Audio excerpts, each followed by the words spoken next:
Ginisang pechay with pork ala Ami Susi. Let's eat. Oops! Magsasangkot siya tayo ng pork. Ayan. Sangkot siya muna natin ng pork at mas maganda kasi yung sinangkot siya muna natin siya bago natin siya isasahog sa gulay. Sorry sa kawali na sunog na naman. Ay, nako.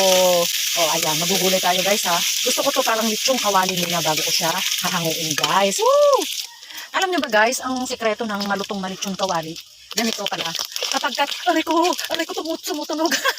Kapag pala ganyan na, brown na, lagyan na ng water. O, lagyan na ng water. Tapos, takpan muna para maging crispy siya.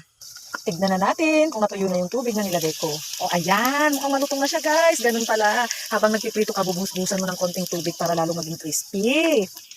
At ayun na nga guys, crispy na siya. I-set aside muna natin itong pork. Alisin muna natin para magigisa na tayo ng gulay. Doon sa pinagprituhan natin ng pork, doon na rin natin igisa ang bawang. At sibuyas. Diyan, para lumasan na. Tinanggalan ko lang siya ng mga mantika na konti para hindi naman masyadong mantika guys. Konting mantika lang na panggisa, okay na yun. O, ayan. Gisa-gisa lang. Itong mga niluluto ko, mga simple, mga madaling lutuin na pagkain, mga tipid-tipid. Tipid-tipid pag may time. Hirap buhay ngayon, no? Kaya, konting tipid, pero masustansya naman ang lulutuin natin, guys. Huwag naman yung nagtipid-tipid, pero hindi masustansya. Itong mga niluluto ko talaga, mga tipid-tips to, pero healthy. Hintayin muna natin maging golden brown ang sibuyas at bawang. Ayun na nga, golden brown na ang sibuyas at bawang. Ng ating pechay. Oh, pechay lang pala ang ating niluluto. Lang ha, pero healthy to guys. So, gigisa natin. Dapat may kamatis to guys, pero meron kaming kasamahan na ayaw ng kamatis sa gulay. So, tinanggal ko ang kamatis. Guys, pwede po kayo maglagay ng kamatis dito sa ginisang pechay.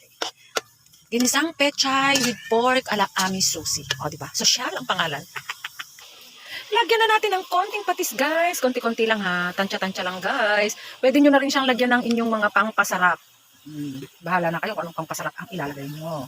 Basta ako, lalagyan ko lang siya ng kalahating pork cubes. Ayan. Kayo nang bahala sa mga pangpasarap nyo. Pwede kahit ano.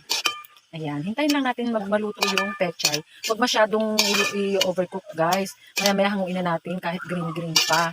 Kasi mas ma-healthy kapag half-cook ang ating mga gulay. O wala, luto na guys. Ilagay na natin ang crispy na pork. Huwag natin ilahat guys, yung kalahati lang.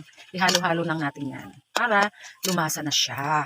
Huwag natin ilalagay lahat guys ha, magtitira tayo ng toppings para sa pangpasosyal na itsura. Parang hindi kakainin eh. O, hanguin na natin guys, pwede na natin hanguin to. O, ayun no, luto na oh. Nahango ko na guys oh. Ilagay na natin to. Wow! Ang sarap. Uy, pinaganda pa. Ganyan. Para masarap naman kumain yung ating mga kasama sa bahay. Ay, ang sarap. Try nyo na guys, diba? Ginisang pechay with pork ala Ami Susi. Let's eat! Bye guys!